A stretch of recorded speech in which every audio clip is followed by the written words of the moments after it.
This young eider duck is sitting on eggs. Out here, she's exposed and vulnerable. Gulls on the hunt for ducklings. To keep her unborn family alive, this devoted mother will put her body on the line. She barely leaves her nest, not even to eat. After a month, starved and exhausted, her devotion has paid off.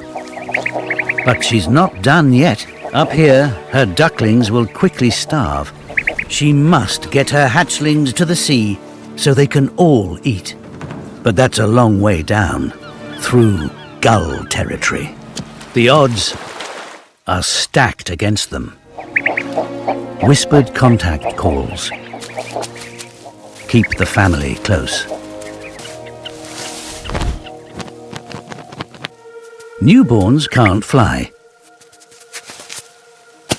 but are light enough to bounce.